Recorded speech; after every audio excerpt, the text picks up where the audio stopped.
Perkenalkan, saya Nomisari Brukaban SPD. Saya adalah calon guru penggerak angkatan 9 dari UPT SPF SDN 104221 Desa Hulu, Pancur Batu, Deli Serdang, Sumatera Utara. Pada kesempatan kali ini, di dalam demonstrasi kontekstual modul 2.3, kami akan melakukan coaching dalam supervisi akademik dengan fasilitator Ibu Suci Cahyati dan Ibu pengajar praktik kami, Ibu Jasima. Praktik coaching dalam supervisi akademik kali ini diperankan oleh saya, Nomisari Brukaban, sebagai supervisor atau observer, Bu Linda Wati Ginting sebagai coach, dan Pak Doni Agus Susanto sebagai coaching. Narasi pada praktik coaching kami kali ini adalah Pak Doni sebagai coach memiliki permasalahan dengan kebersihan lingkungan sekolahnya.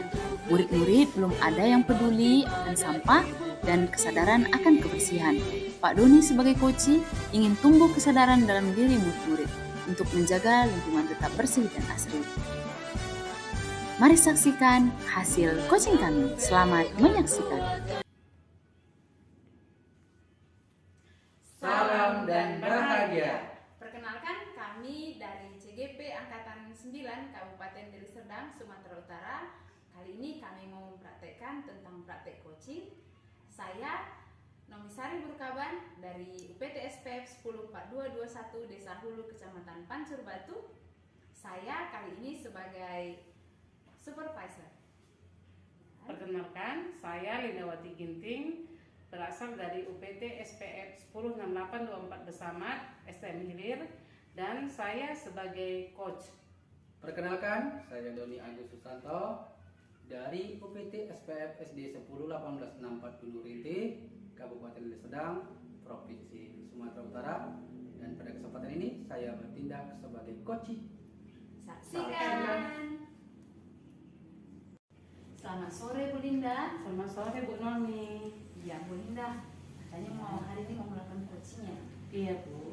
Ya, jadi Bu Linda sebelum melakukan coaching, saya sebagai observer atau supervisor hari ini, ada mau nanya-nanya nih sama Bu Linda. Boleh Bu, silakan Bu. Ya, Bu Linda, yang ingin saya tanyakan itu adalah dalam proses coaching kali ini Bu Linda mau mengembangkan kompetensi apa sih kira-kira? Yang saya ingin kembangkan Bu, pertama dalam present atau kehadiran, kemudian yang kedua mendengarkan aktif, dan yang ketiga memberikan pertanyaan yang berbobot Bu. Oke, baik Bu Linda. Dari hal yang sudah Ibu Linda terangkan tadi, kira-kira nih dari kompetensi yang ketiga itu tadi, bagian mana nih yang mau kira-kira Ibu Linda inginkan saya amati nanti? Kalau saya Bu maunya mengembangkan pertanyaan berbobot Bu. Oh, di situ nanti ya. Coba saya amati ya Bu. Ya, oke, baik Bu Linda. Menurut Bu Linda sendiri, bagaimana penilaian Bu Linda sendiri terhadap apa yang akan Ibu Linda kembangkan nanti? Kenapa Ibu Linda mau dilihat nanti dari menyajikan menanyakan pertanyaan yang berbobot, kira-kira kenapa itu Bu? Begini ya Bu ya, karena saya ingin mengembangkan itu pertanyaan berbobot karena saya ingin menggali solusi yang ada pada coach saya, agar coach saya dapat menemukan solusi atas masalah yang dia alami saat sekarang ini Bu. Jadi kalau saya bisa melakukan pertanyaan yang berbobot, jadi saya bisa menggali lagi lebih dalam apa yang harus dilakukan oleh coach saya. Ya, menarik sekali Bu Linda ya. Sudah saya tak sabar nih mau melihatnya ya. Bu Linda, kira-kira apa nih harapan dan dari observasi yang akan kita lakukan nanti? Kira-kira apa yang Ibu Linda harapkan? Nah, harapan saya Bu, setelah kita melakukan coaching, setelah saya nanti melakukan coaching dengan coach saya dapat lebih meningkatkan kemampuan saya sebagai coach, sehingga saya dapat juga menerapkannya di dalam baik itu di dalam kelas saya dan juga di kehidupan sehari-hari, Bu. Oke, Bu Linda. Jadi kira-kira nih Bu Linda udah siap lakukan coaching hari ini? Siap, Bu? Iya, kita panggil coachingnya ya Bu Linda. Baik, Bu. Oke. Selamat siang, Pak Doni. Selamat siang Bu Dinda. Oke, apa kabarnya, Pak? Alhamdulillah Bu Dinda kabarnya baik. Iya, Pak Doni. Dengar-dengar katanya Pak Doni mau cerita ya sama saya, Pak. Ada masalah apa ya, Pak? Iya benar Bu Dinda, saya mau cerita suatu hal ini ke Bu Dinda nih.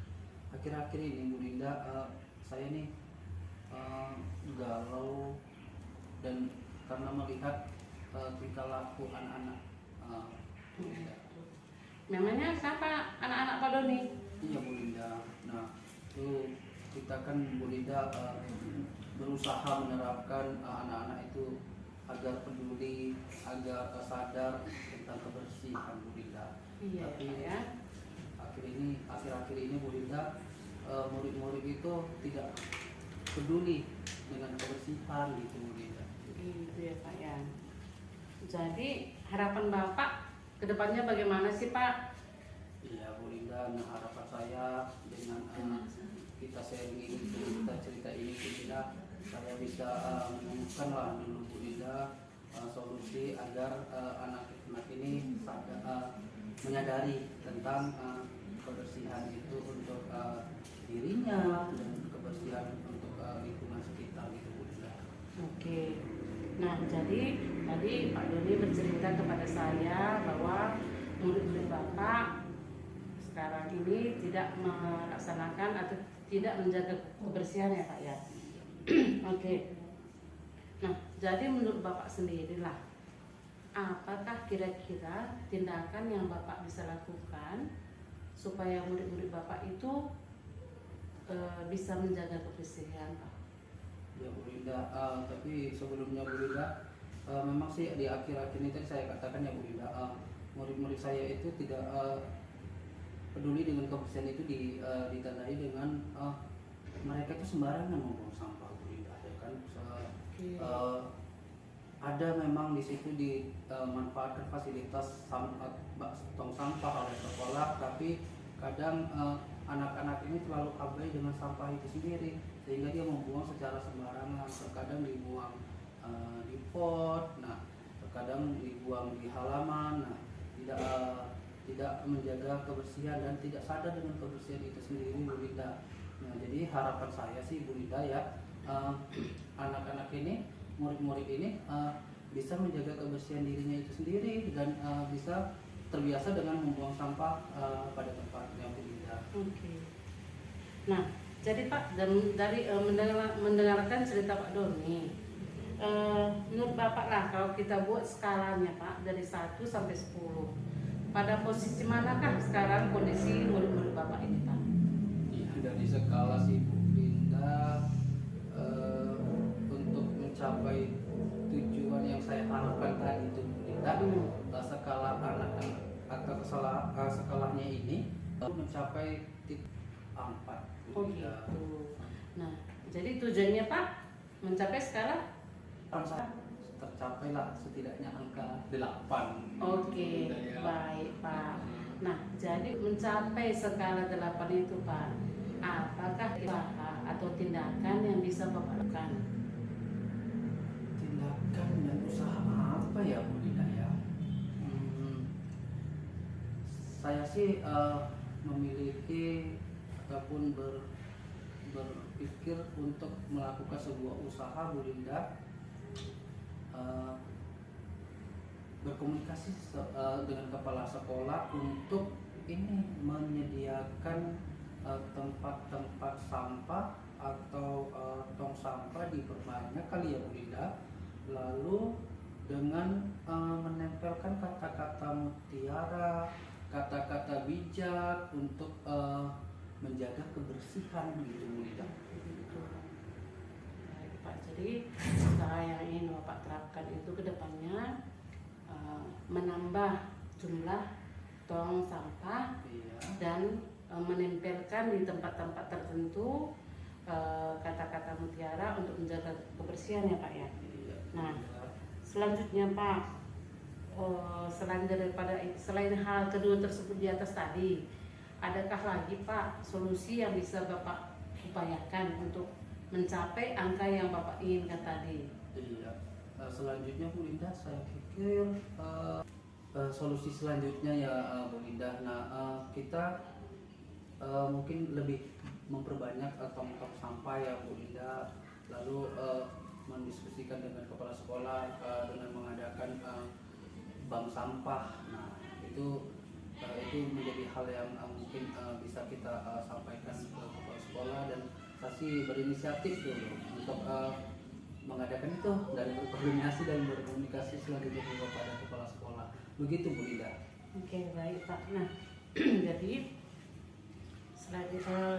setelah Bapak menemukan solusinya, nah kira-kira Pak, hambatan apakah yang bisa ada pada rencana aksi yang Bapak lakukan Pak? Kira-kira hambatan-hambatan apa sih yang bisa ada itu? Yang muncul kan? Yang muncul ya Pak ya.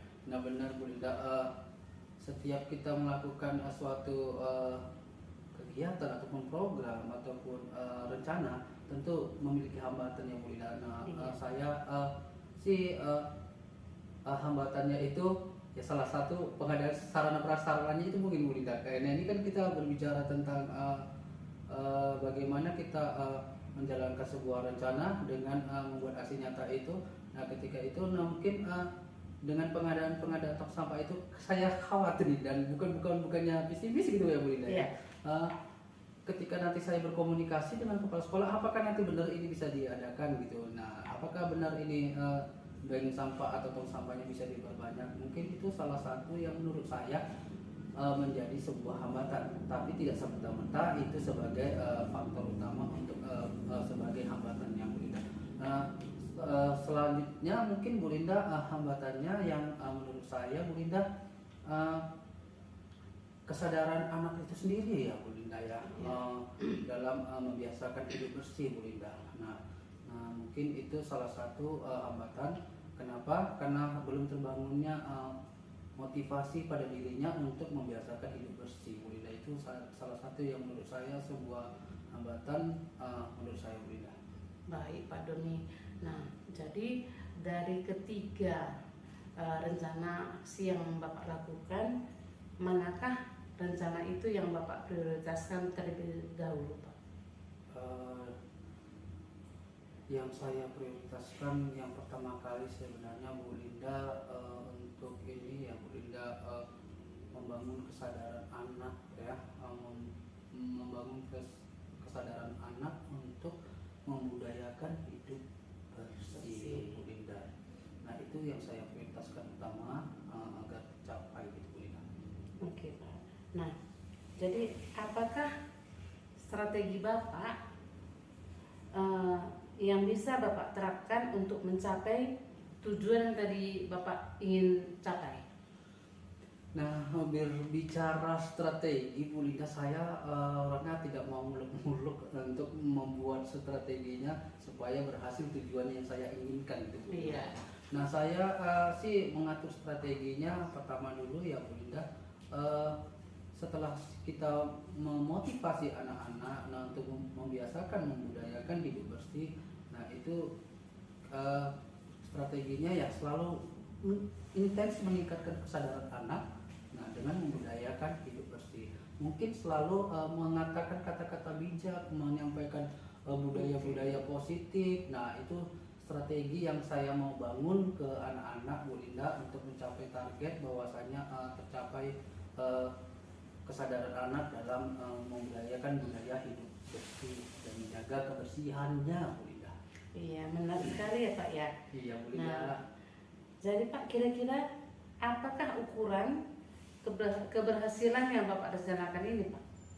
Nah, tolak ukur ataupun ukuran dalam mencapai sebuah rencana itu Bu Linda, saya rasa terbangun kesadaran anak itu sendiri ya dalam menjaga kebersihan ya Bu Linda. Iya.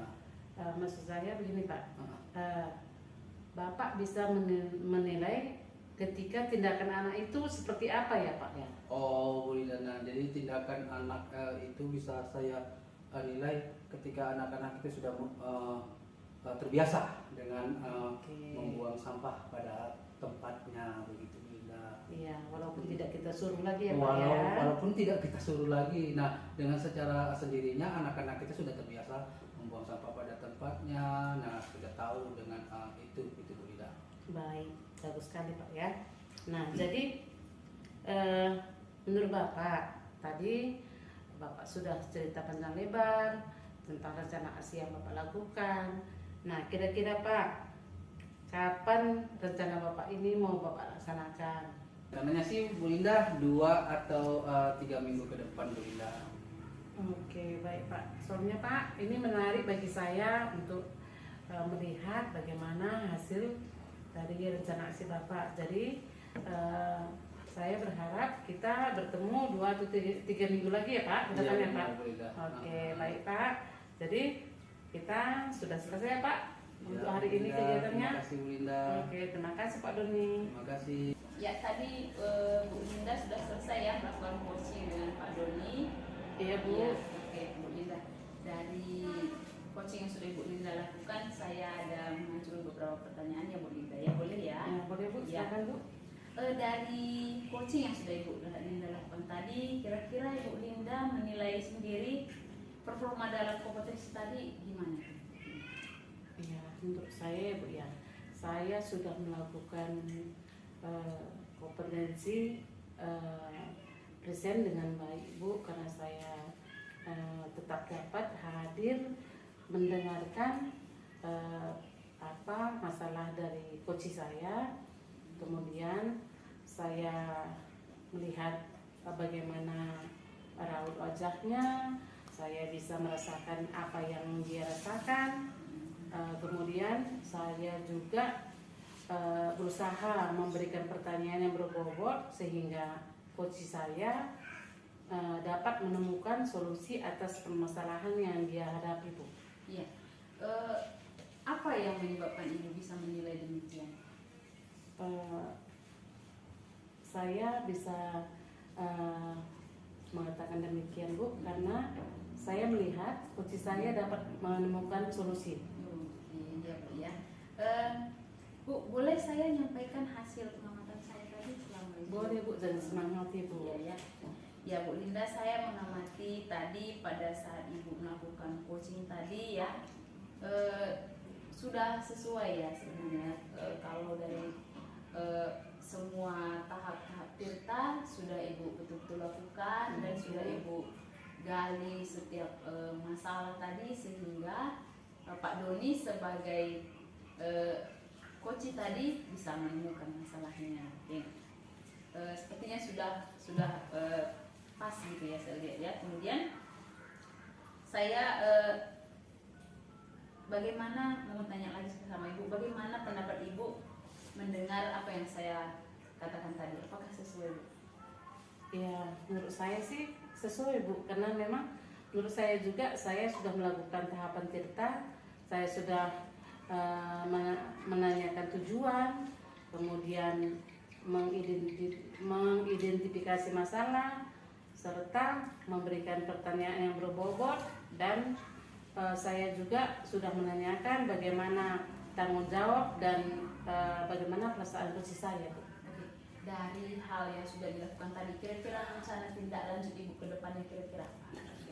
Nah, rencana saya ke depannya Bu, saya akan terus berusaha untuk melatih kemampuan saya sebagai coach Bu, sehingga saya dapat menjadi coach bagi murid saya dan bagi rekan kerja saya Bu, mungkin itu. Iya, oke, baik-baik ya Bunda ya. Dari hasil diskusi kita tadi, dari observasi, melakukan coaching sampai pada saat ini, kira-kira apa yang sudah terbayang yang akan Ibu Linda lakukan selanjutnya ke depannya? Selanjutnya Bu, saya akan melakukan atau menerapkan coaching ini di ruang lingkup sekolah saya, baik dengan rekan kerja saya mungkin dan juga dengan murid-murid saya Bu. Oke, baik Bu. Selanjutnya Bu Linda, apa yang Ibu Linda dapat dari proses coaching?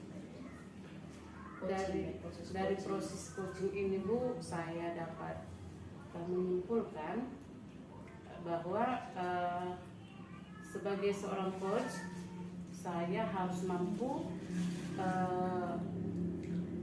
menjadi memberi pertanyaan kepada coach saya sehingga coach bisa dengan leluasa mencari ide untuk menemukan menemukan solusi bagi permasalahan yang ada pada coach itu. Jadi Bu Linda sudah betul-betul meresapi ya menjadi seorang coach ya. Dan dalam proses coaching tadi bisa menikmatinya ya Bu. Bisa. Ya baik Bu Linda, saya kira itu sudah cukup ya.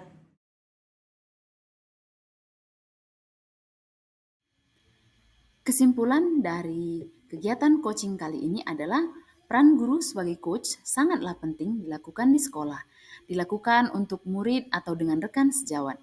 Kepada murid, guru sebagai coach mampu memaksimalkan kemampuan atau potensi pada murid agar mampu menyelesaikan masalah dan mencapai tujuan belajarnya dengan maksimal. Dan ini sesuai dengan nilai yang dipegang oleh seorang guru penggerak, yakni berpihak kepada murid, reflektif, dan kolaboratif. Demikian pemaparan dari saya. Terima kasih. Salam Guru Penggerak.